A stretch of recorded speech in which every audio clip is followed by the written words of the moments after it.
예수께서 거기서 나가사 두로와 시돈 지방으로 들어가시니 가나안 여자가 하나가 그 지경에서 나와서 소리질러 이르되 주 다윗의 자손이여 나를 불쌍히 여기소서 내 딸이 흉악하게 귀신 들렸나이다 하되 예수는 한 말씀도 대답하지 아니하시니 제자들이 와서 청하여 말하되 그 여자가 우리 뒤에서 소리를 지르오니 그를 보내소서.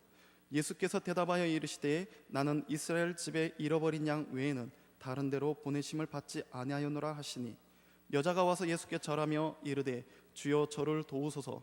대답하여 이르시되 자녀의 떡을 취하여 개들에게 던짐이 마땅하지 아니하니라. 여자가 이르되 주여 올소이다마는 개들도 제 주인의 상에서 떨어지는 부스러기들을 먹나이다 하니 이에 예수께서 대답하여 이르시되 여자여 내 믿음이 크도다 내 소원대로 되리라 하시니 그때로부터 그의 딸이 나으리라. 우리 옆에 분을 좀 보시고요, 좀 눈을 마주치시면서 주님의 이름으로 사랑합니다 이렇게 인사하겠습니다. 앞뒤 좌우로요. 자, 옆에 분만 하지 마시고요, 앞뒤 좌우로. 중요한 건 눈을 마주치시면서 주님의 이름으로 여러분들을 사랑합니다. 오늘은 예수님께서 공생의 주 무대였던 이제 갈릴리 지방을 떠나서 두로와 시돈 지방으로 들어가셔서 이제 여인의 딸을 치료하는 사건입니다. 21절 말씀에 보시면 예수께서 거기서 나아가사 이렇게 말씀이 시작됩니다. 거기란 오늘 본문의 말씀의 앞에 보면 15장 1절 말씀에 보면 바리새인과 서기관들이 나옵니다. 이 바리새인과 서기관들이 예수님의 제자들의 손을 씻지 않고 떡을 먹는 것을 보고 이제 장로들의 전통을 따르지 않느냐는 시비가 발생이 됩니다. 이것부터 시작해서 결론적으로는 영적 부정과 또 이제 물질적 부정에 관해서 이제 바리새인과 서기관들과 논쟁을 벌였던 것이 바로 가버나움입니다. 가버나움. 여기서 예수님께서는 더욱 고조된 유대의 종교 지도자들의 긴장을 직감하시고 이제 유대인의 거주지와 헤롯의 관할권에서 벗어난 안전한 초소로 이제 피하시게 됩니다. 그곳이 바로 오늘 본문에서 시작되는 바로 두로와 시돈 지방이 되겠습니다. 예수님께서는 갈릴리 호수로부터 약 50에서 60km 떨어진 지중해 연안에 위치하고는 이 두로와 시돈 지방으로 나가셨다고 합니다. 두로와 시돈 지방은 전통적으로요 이교도 영역에 속해 있습니다. 이교도, 이방인들이라는 것이죠. 특히 시돈은 아합 왕의 아내였던 누구죠? 악녀 이세벨, 그녀의 고향입니다. 또한 가나안 여인이 예수께 나와 메시아 되심을 고백하고 도움을 간청한 것은 당시 배경으로 볼 때 실로 놀라운 사건이 아닐 수 없습니다. 마가복음 7장 26절의 말씀을 보시면요, 이 여인에 대해서 간략하게 나와 있는데요, 이 여인은 헬라인이요 또 스로보닉의 족속이라는 구체적인 설명이 나옵니다. 또 마가복음에는 나오는 헬라인이라는 표현은 혈통이 헬라인이라는 것이 아니라 그냥 헬라어를 사용하는 사람이라는 것을 지칭하고 있어요. 또 스로보닉의 족속은 그 여자가 베니게의 스로보닉의 출신임을 보여줍니다.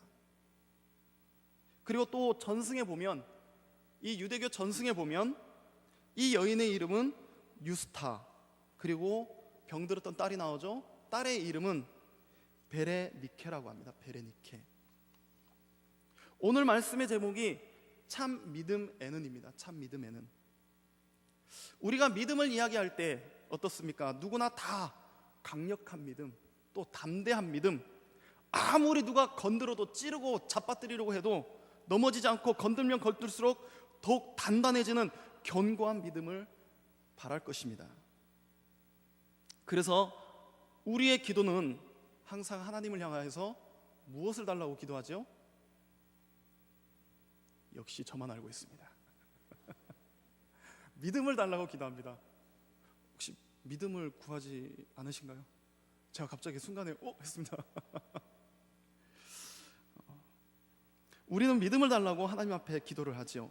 그런데 하나님은 우리에게 믿음을 주시기는커녕 우리가 겪는 일들 앞에 오히려 자신 없어 하고요, 또 연약한 나의 모습을 자꾸만 보게 합니다.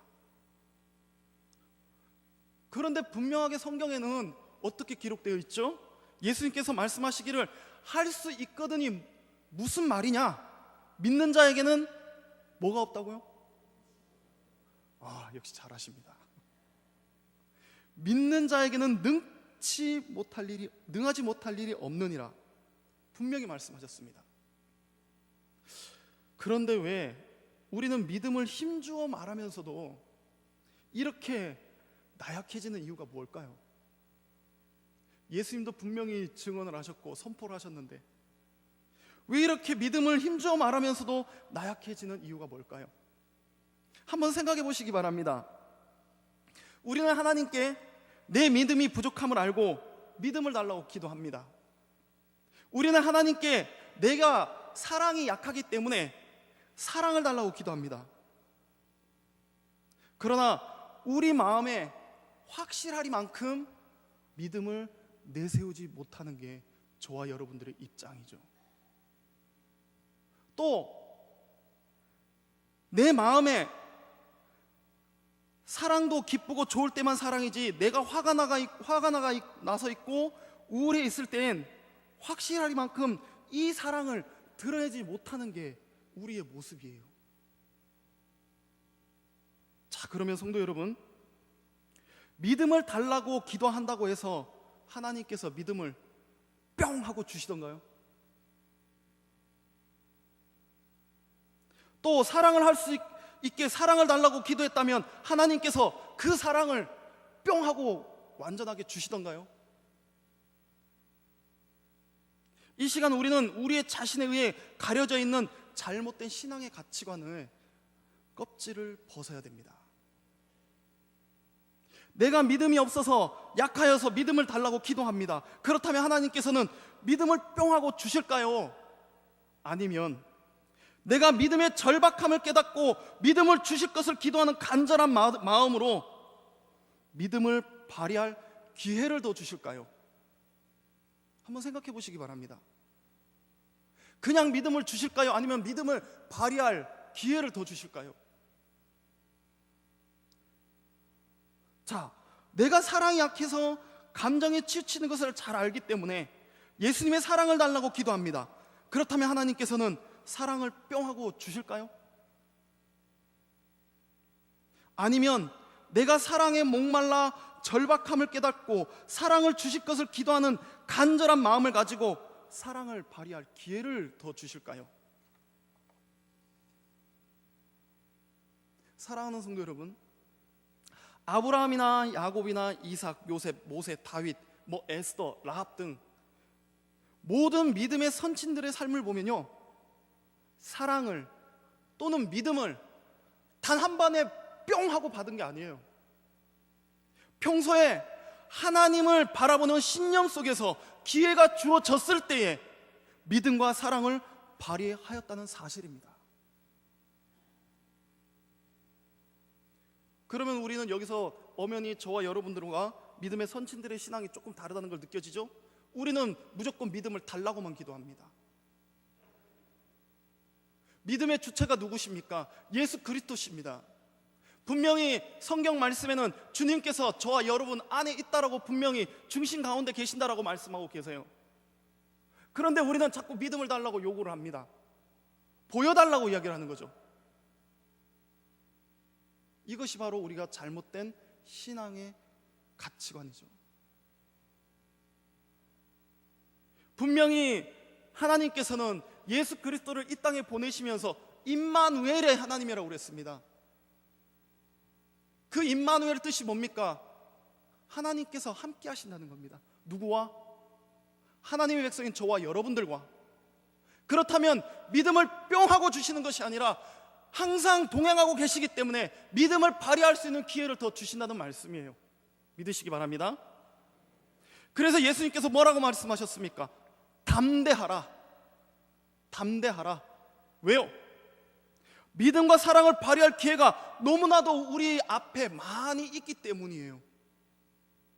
믿음과 사랑을 발휘할 담대함이 없는데 아무리 달라고 기도한다 한들 하나님께서 무엇으로 그 기도에 응답으로 보여주시겠습니까?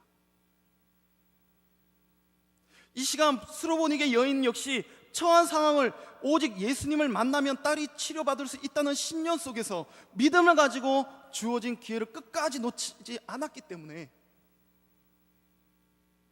28절 말씀의 마지막 말씀에 뭐라고 하십니까? 예수님께서 여자여 내 믿음이 크도다 내 소원대로 되리라고 하는 믿음으로 인정받고 또 자신의 소망을 이룰 수 있었던 것입니다. 사랑하는 성도 여러분, 참 믿음은요 그냥 되는 것이 아닙니다. 연약한 믿음인 것 같지만 진실로 참 믿음이 되게 하는 것들이 있어요. 오늘 말씀에 의지하여서 성령의 감동하심 속에 수로보니게 여인의 믿음을 통하여서 참 믿음이 무엇이 있는지를 살펴볼 때에 하나님의 귀한 은혜를 깨닫고 믿음으로 실천하는 성도님들이 다 되시길 먼저 주님의 이름으로 축원합니다.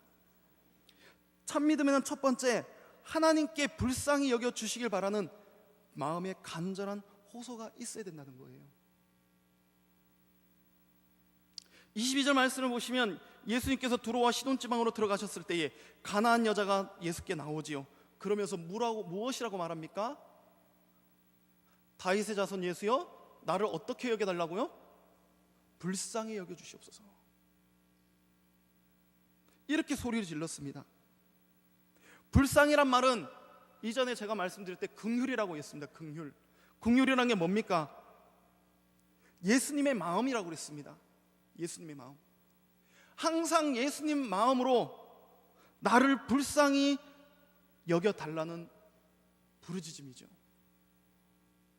이는 자신에게는 비록 예수께 은혜 받을 만한 어떤 자격도 없지만 오직 자비로운 마음으로 자신을 불쌍히 여기고 가엾게 여겨서 은혜를 베풀어 달라는 간절한 호소입니다. 호소. 이 가나안 여인의 호소는요 성도의 믿음 생활이 무엇인지를 의미하는지를 잘 보여주는 예입니다. 믿음 생활이란 게 무엇입니까? 앞서 말씀드린 대로 도저히 은혜 받을 수 없는 처지에 있던 이 가나안 여인이 그런 자신의 처지에도 불구하고 예수 그리스도를 향하여서 자신의 불쌍히 여겨달라고 간절하게 외쳤던 것처럼 아무런 자격도 없고 공로도 없는 죄인된 자로서 하나님께 나 자신을 불쌍히 여겨달라고 간절하게 호소하는 삶이 바로 믿음의 삶입니다. 그래서 성경에는 뭡니까? 믿음을 자랑하지 말라고 그러지 않습니까? 그렇습니다. 믿음 생활이란 바로 내가 도저히 은혜를 받을 수 없는 자임에도 불구하고 은혜를 바라며 성도들의 자신을 불쌍히 여겨달라고 하는 간절한 호소가 있어야 된다는 거예요. 누가복음 18장에 보시면요 예수님께서 말씀하신 바리새인과 세리의 비유를 통해서도 성도는 자신을 낮추고 또 낮추는 간절한 호소가 있어야 함을 예수님께서 비유적으로 말씀해 주셨습니다. 그 말씀에 보면 바리새인은 기도할 때 어떻게 기도한다 합니까? 따로 서서 말하기를 하나님 나는 다른 사람의 것을 토색하거나 불의를 취하거나 간음을 하는 자들과 같지 아니하고 일에 2번씩 금식하고 소득의 11조를 드리며 저 세리와 같지 아니함을 감사하나이다. 이렇게 기도합니다. 그러나 바리새인의 지목을 받던 세리는 어떻게 기도한지 아십니까? 성전에 가까이 이 강대상 앞에 가까이 나오지도 못하고 저 멀리 서가지고 감히 눈을 들어 하늘을 쳐다보지도 못하고 자신의 가슴을 치며 하나님이여 나를 불쌍히 여기소서 나는 죄인이로소이다.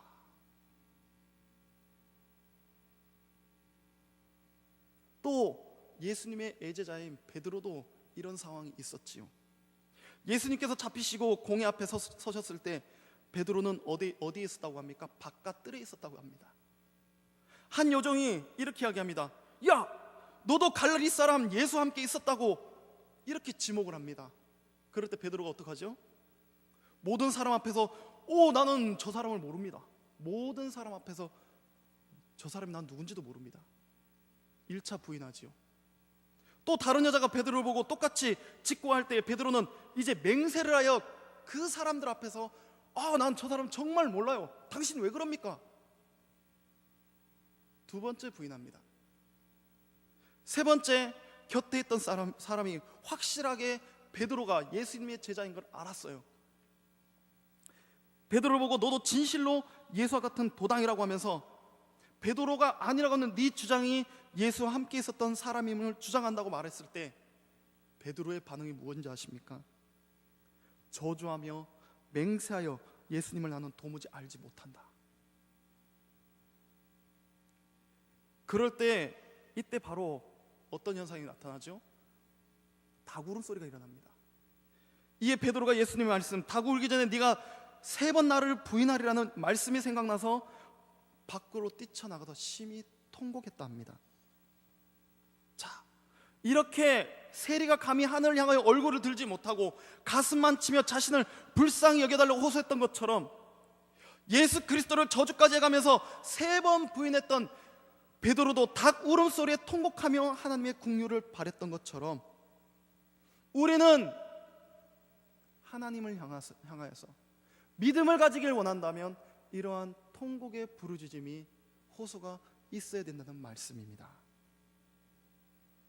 오직 하나님의 긍휼을 바라는 간절한 믿음을 가지고 하나님께 호소하는 삶을 사는 것이 바로 저와 여러분들 성도들의 믿음의 생활의 본질임을 기억하시기 바랍니다. 사실 죄악된 육신을 입고 있는 한 우리는 결코 죄에서 자유로울 수 없습니다. 아무리 예수님의 이름으로 예수님을 믿고 죄사함을 받았다 한다 한들 여러분들 좀 직설적으로 이야기하겠습니다. 거짓말 다 하지 않습니까? 속이지 않습니까? 그러니 세상 사람들에게 지목받기를 뭐라고 합니까? 믿는 것들이 더해, 예수쟁이들이 더해.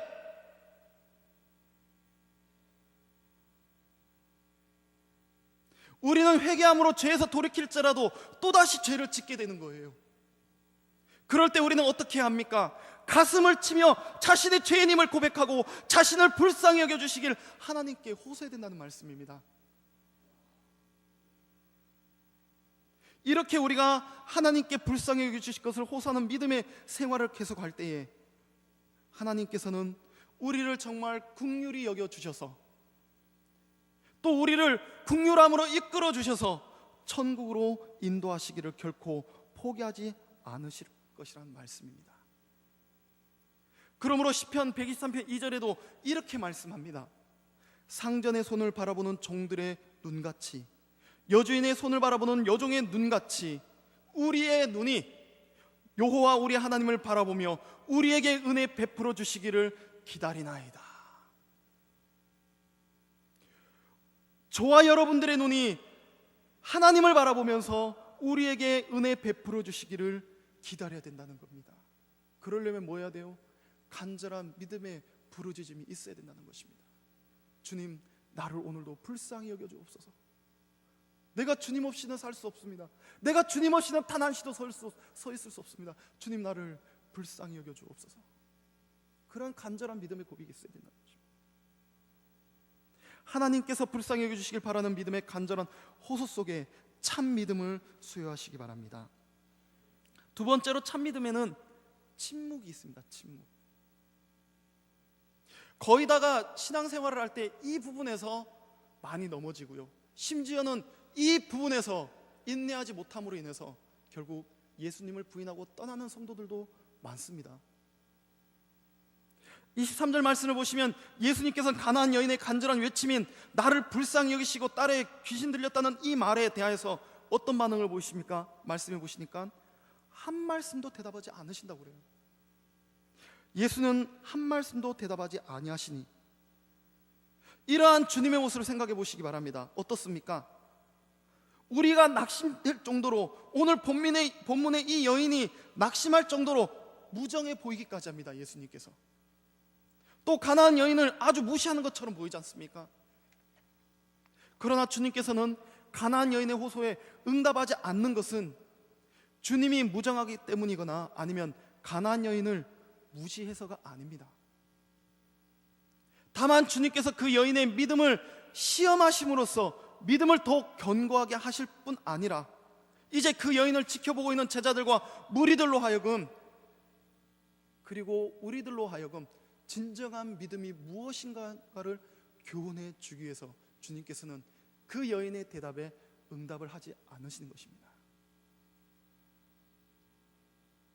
이와 마찬가지로 하나님께서는 어떻습니까? 때로 우리를 위하여 우리의 간절한 호소의 기도에 어떻게 하시죠? 침묵하십니다.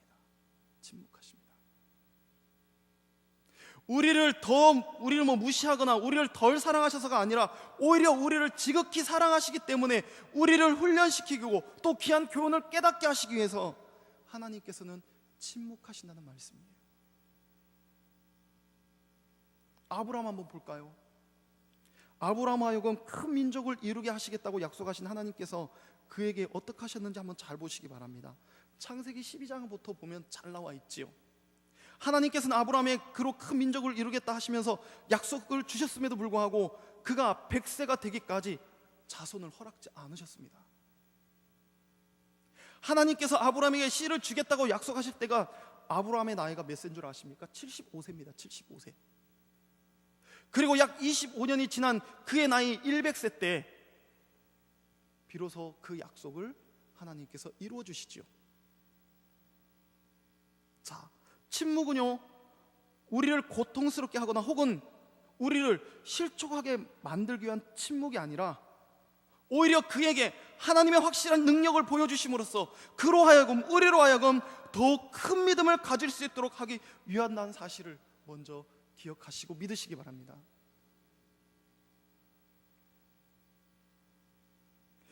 아브라함을 보면요, 이런 침묵의 시간이 있었기 때문에 아브라함은 하나님께로부터 어떡합니까? 그가 100세 되어 낳은 독자 이삭을 번제물로 바치라는 이 명령에 절대적으로 순종할 만큼 성숙한 믿음을 소유할 수 있었던 거예요. 우리가 이 점을 잘 봐야 됩니다. 그렇게 예수님은 이 스로보닉의 여인이 참으로 예수가 메시아이심을 믿고 있는지 또 이방 여인의 인내와 믿음을 더욱 깊게 하시기 위해서 예수님께서는 침묵하셨던 거예요. 그리고 23절 하반절 말씀을 보십시오. 한 말씀도 안 하신 예수님께 그 여인은 계속해서 뒤에서 소리치며 따라옵니다. 그런 여인에게 예수님께서 무엇라고 하십니까? 24절 말씀에 한번 다 같이 읽어볼까요? 24절 다 같이 시작. 나는 이스라엘 집에 잃어버린 양 외에는 다른 데로 보내심을 받지 아니하였노라. 간절히 부르짖고 쫓아오는 이 여인에게 아주 쐐기를 박아버립니다. 그냥 냉대적인 말씀을 하시죠. 본문을 통해 본다면요, 그때 배경적으로 본다면 구원이라고 하는 이 복음은 결코 유대인들에게만 국한된 것이 결코 아니지요. 그러나 예수님께서 이렇게 말씀하신 것은 예수님은 하나님의 참 목자로서 이 땅에 오셨지만 누구에게 배척을 당합니까? 하나님께 선택받은 이스라엘 백성, 선민들에게 배척을 당해요. 그러니 자연히 예수님의 이 구원, 하나님의 구원이 어디로 돌아갑니까? 이방인들로 돌아갈 수밖에 없는 것이죠. 이스라엘 백성들은 목자인 예수님을 잃어버렸습니다. 그렇게 예수님이 이스라엘 백성들 앞에서 개취급하는 가나안 스로보닉의 여인을 통해서 예수님이 하나님의 보내신 구원의 메시아요 참 목자임을 드러내기 원하셨기에 침묵으로 일관하시면서 24절에 이렇게 말씀하시는 거예요. 자, 예수님의 이런 냉대적인 말씀에 여인이 어떻게 합니까? 25절 말씀 다 같이 한번 읽어볼까요? 25절 다 같이 있습니다. 시작.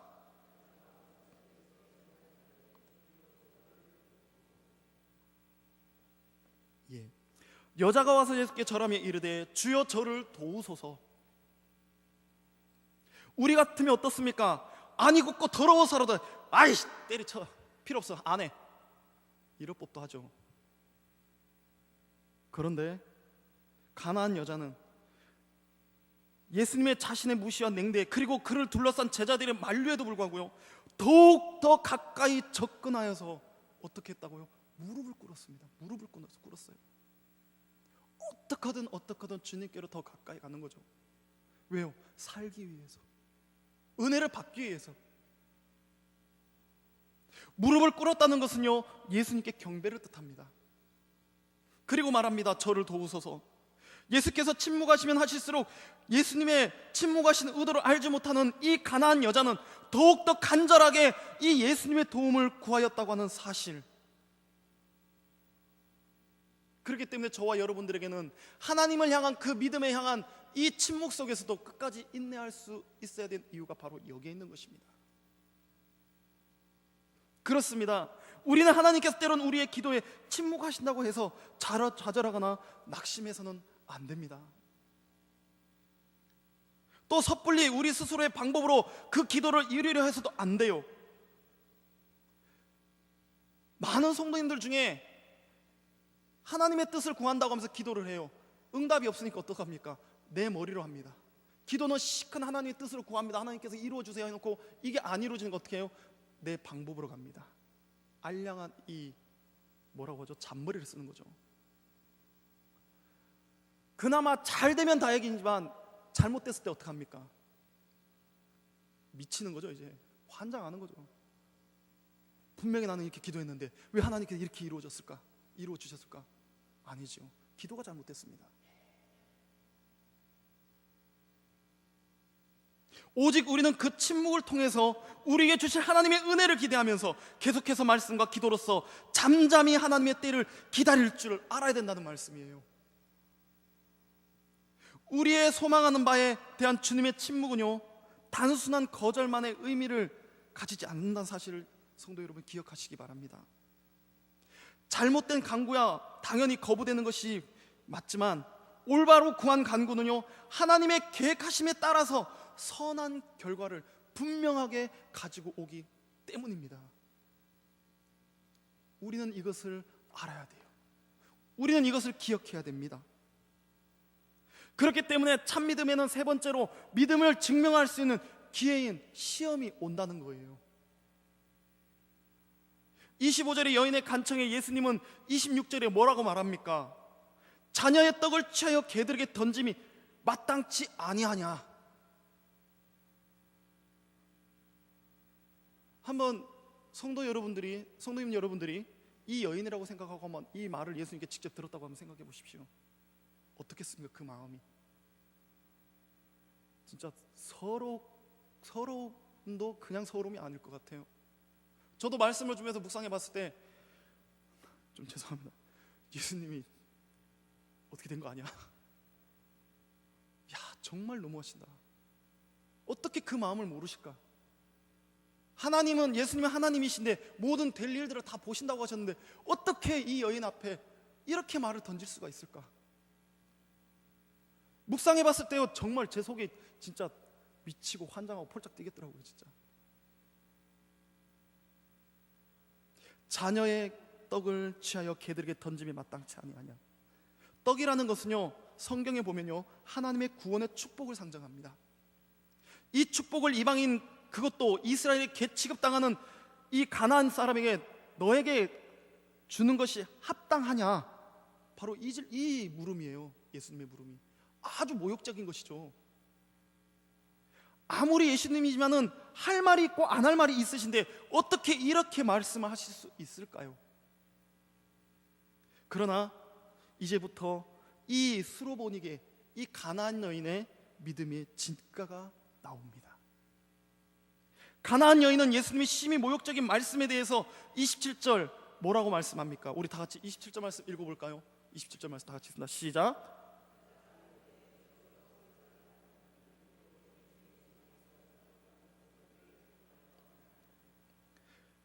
개들도 제 주인의 상에서 떨어지는 부스러기를 먹나이다.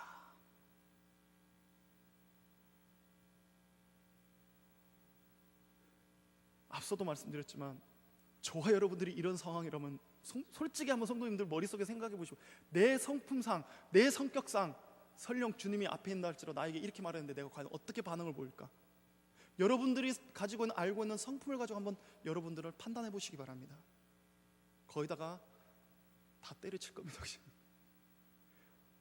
구원은 개뿔 구원.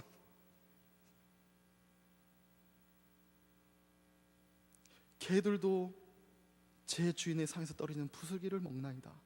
아주 겸손한 말로 지혜롭게 대답했습니다. 무슨 말입니까? 이것을 좀 직역해 보면요, 이렇습니다. 예수님, 당신이 저를 개로 취급한 것은 결국 저의 요구를 당신께서 들어주신 것과 같습니다. 이렇게 번역이 되더라고요. 말씀상에 보면 예수님은 여인을 계속 무시했었어야 돼요. 그러나 이 여인의 달려와서 무릎 꿇고 저를 도와달라는 이 무릎에 예수님께서 반응을 보였단 말이죠. 그러나 이 질문 속에서 이 예수님께서 이렇게 말씀하셨지만 이 여인은 이 질문을 바꿔서 들은 거예요. 당신이 저를 개로 취급한 것은 결국 저의 요구를 당신께서 들어주신 것과 같습니다. 왜요? 자신의 간청에 주님께서 응답을 하셨기 때문이죠. 사실 예수님께서 당신께 도움을 청하는 이 가난한 여인을 개 취급하였고 모욕했던 것은 실제로 그녀를 멸시하셨기 때문이 아니지요. 다만 그녀를 뭐예요? 시험하기 위해서였습니다. 시험하기 위해서. 어쨌든 예수님의 거듭되는 거절과 이와 같은 멸시는 가난한 여인에게 심히 큰 고통을 안겨주었을 것은 분명해요. 그럼에도 불구하고 그녀는 그 고통으로 인하여 좌절하지 않고 끝까지 겸손한 자세로 예수님의 도움을 구함으로써 마침내 예수 그리스도로부터 무엇을 인정받습니까? 28절 말씀을 보시기 바랍니다. 내 믿음이 크도다. 다 같이 따라 볼까요? 내 믿음이 크도다. 그 여인의 믿음에 대한 인정을 받았습니다. 누구에게로요? 하나님께로부터, 예수님을 통해서. 성도 여러분, 시험은 성도들에게 있어서 자신의 믿음을 증명할 수 있는 좋은 기회란 사실을 기억하시기 바랍니다. 시험은 결코 의미 없는 고통만을 안겨주는 그런 무가치한 것이 아니에요. 따라서 성도는 시험 당할 때에 낙심하거나 좌절할 것이 아니라 오히려 기뻐해야 마땅하는 것이죠.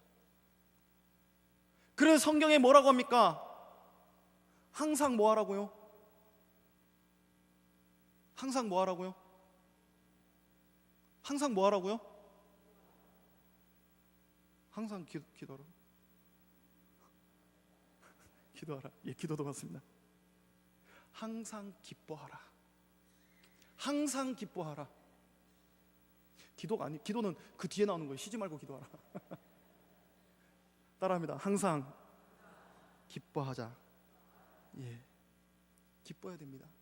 그리고 감사함으로 받으면요, 버릴 것이 없다고 그랬어요. 감사함으로 받으면 버릴 것이 없다고 그랬습니다.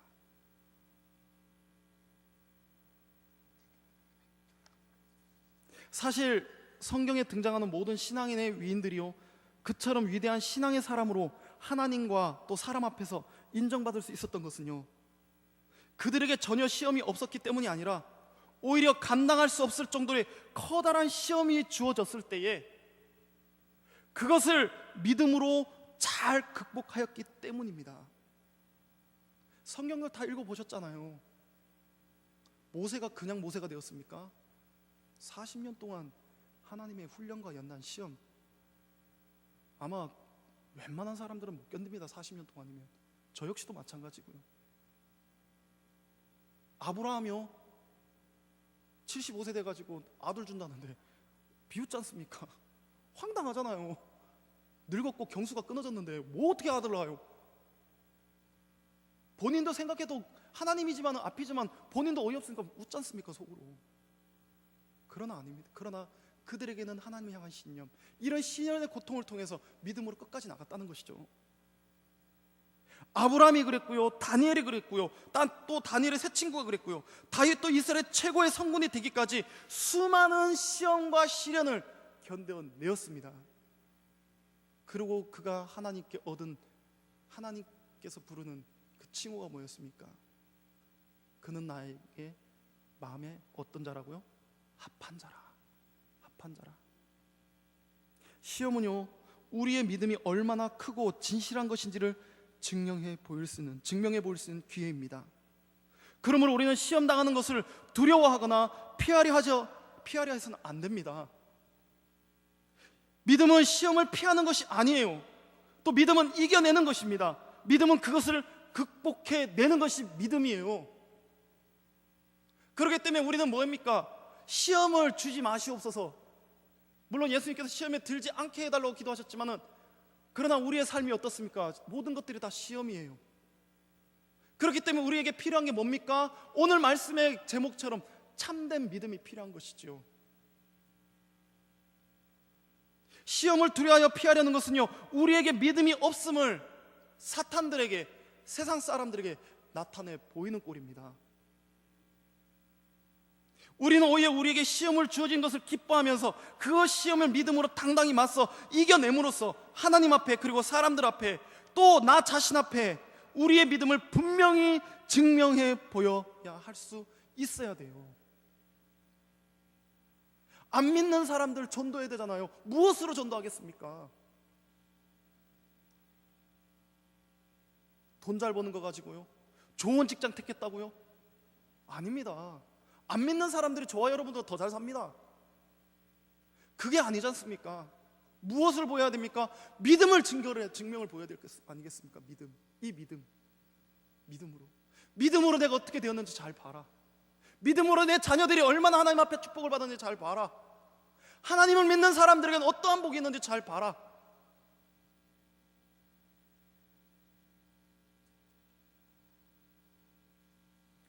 야고보서를 통해서 하나님은 이렇게 말씀하십니다. 시험을 참는 자는 복이 있도다. 따라해 볼까요? 시험을 참는 자는 복이 있도다. 아멘. 이후의 말씀을 읽어드리면요, 이것에 옳다 인정하심을 받은 후에 주께서 자기를 사랑하시는 자들에게 약속하신 생명의 면류관을 얻을 것임이라. 시험을 참는 자는 복이 있다고 그래서 어떤 복이요? 생명의 면류관을 얻는 복입니다. 그리고 베드로서에도 보면은 4장 12절로 13절에도 이 말씀이 있습니다. 사랑하는 자들아, 너희를 시련하고 오는 불시험을 이상한 일로 당하는 것 같이 이상히 여기지 말고 오직 너희가 그리스도의 고난에 참여하는 것으로 즐거워하라. 이는 그의 영광을 나타내실 때에 너희로 즐거워하고 기뻐하게 하려 함이니라.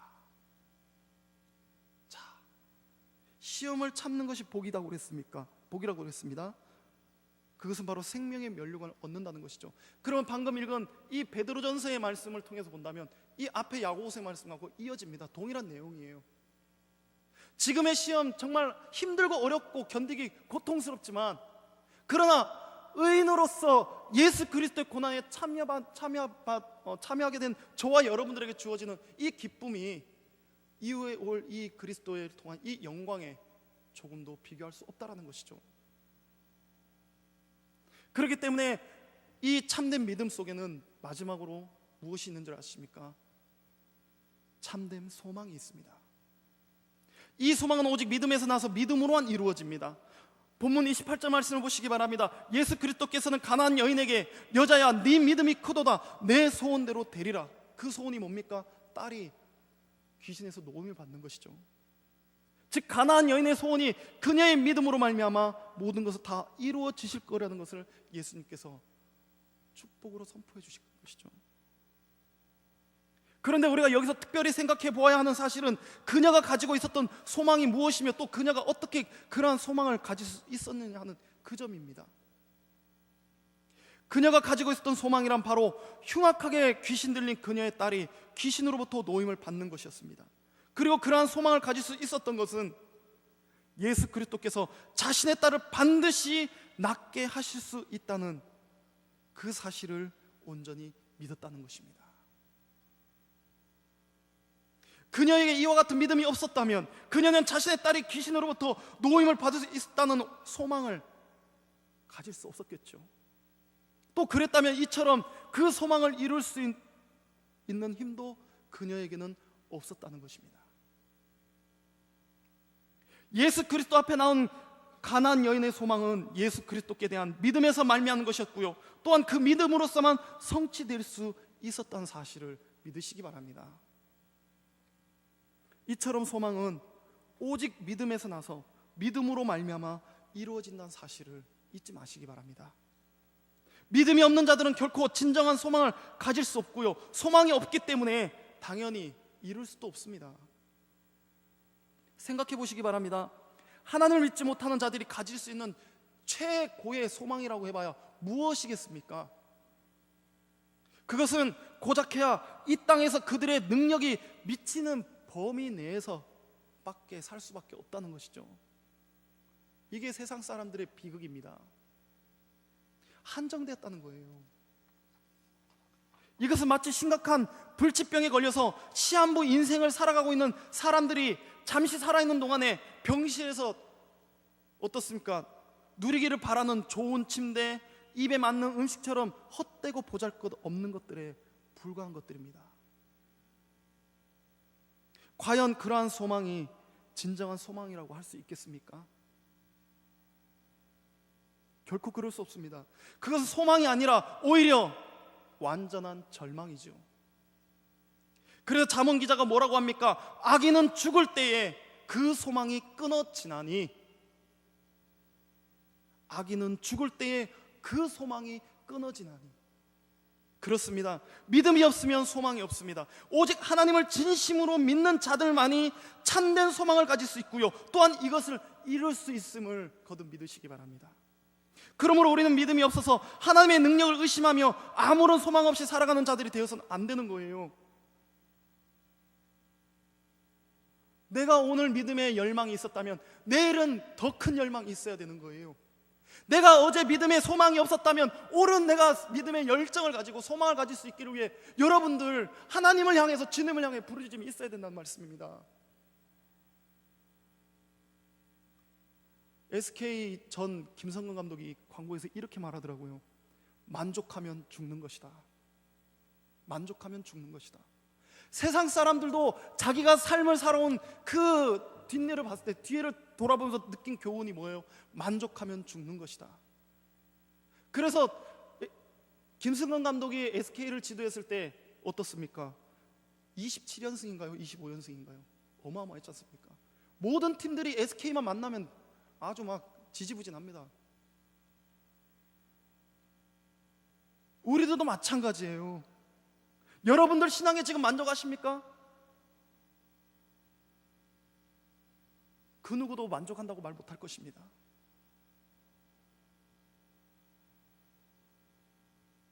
그러므로 우리는 믿음이 없어 하나님의 능력을 의심하며 아무런 소망이 없이 살아가는 그런 자들이 되면 안 되는 거예요. 우리는 하나님의 전능하심을 믿으며 그 믿음으로 말미암는 소망을 따라 살아가므로 마침내 참된 소망을 이루는 하나님의 진정한 성도들이 분명하게 다 되어야 될 것입니다. 오늘 수로보니게 여인의 믿음은 그냥 단순한 믿음이 아니에요. 그녀의 믿음은 하나님 아버지께서 나를 불쌍히 여겨달라는 간절한 호소가 들어있었습니다. 진정한 호소요. 그녀의 믿음에 하나님의 때를 기다리는 침묵이 들어있었습니다. 딸이 귀신 들렸는데 그게 하루 이틀이겠습니까? 한 달, 두 달이겠습니까? 몇 년이겠죠. 때로는 몇십 년도 되겠지요. 그녀의 믿음엔 믿음을 증명하는 시험이 들어있었습니다. 그리고 그녀의 믿음 속엔 참된 소망이 있었습니다. 사랑하는 성도 여러분, 성도님들이 바라보는 참 믿음 혹시 무엇입니까? 나의 가정과 가족의 생사 여탈권을 가지고 있는 주님을 진정한 주인으로 모시고 그분께 날마다 죄인임을 고백하며 불쌍히 여겨달라는 고백이 있으십니까? 나의 고통을 보시고 침묵으로 일관하신 주님 앞에 주님의 때를 기다리고 있으십니까? 삶의 시련의 시험을 당당히 믿음으로 이겨보려는 의지가 있으십니까? 그리고 믿음으로 꼭 이루어진다는 참된 소망이 있으십니까? 성도 여러분, 주님 앞에, 주님 안에 있는 인생은요, 절망적인 인생은 없다는 것이 성경의 응답입니다. 예수 그리스도께서 자신을 개로 비유하는 모욕적인 말씀을 들음에도 불구하고 끝까지 포기하지 않고 예수님께 도우심을 구하였던 가나안 여인의 믿음을 그 어떤 믿음보다도 큰 믿음으로 예수님께서 오늘 인정해주고 있습니다. 참된 믿음이란 오래 참는 것입니다. 그 어떤 시험과 환난 속에서 끝까지 소망을 포기하지 않고 그 시험과 환난을 견뎌낼 수 있는 것이 참된 믿음인 것이죠. 만약 작은 시험이나 혹은 환난 가운데 놓여있다고 해서 자신의 소망을 포기해버린다면 그것은 결코 진정한 믿음이 아니고요, 믿음 축에 들어가지도 못합니다. 그러므로 성도 여러분, 어떤 시험과 환란이 닥쳐온다 할지라도, 또는 당하고 있다 한다 할지라도 결코 좌절하거나 하나님께서 주신 소망을 결단코 포기하지 마시기 바랍니다. 오직 하나님께서 여러분의 그 모든 시험과 환란에서 능히 건져내어 주실 것이라는 사실을 믿고 나가시기 바랍니다. 여러분의 믿음엔 주님의 은혜만을 바라보는 호소가 있기를 바랍니다. 하나님의 때를 기다리는 오래 참음이 있기를 바랍니다. 시험을 이길 수 있는 믿음이 있기를 바랍니다. 그리고 참 소망이 있기를 바랍니다. 이 사실을 믿고요, 담대하게 그 모든 시험과 환란을 이겨내 나가는 참된 믿음의 소유를 다 소유하시기를 주님의 이름으로 축원합니다.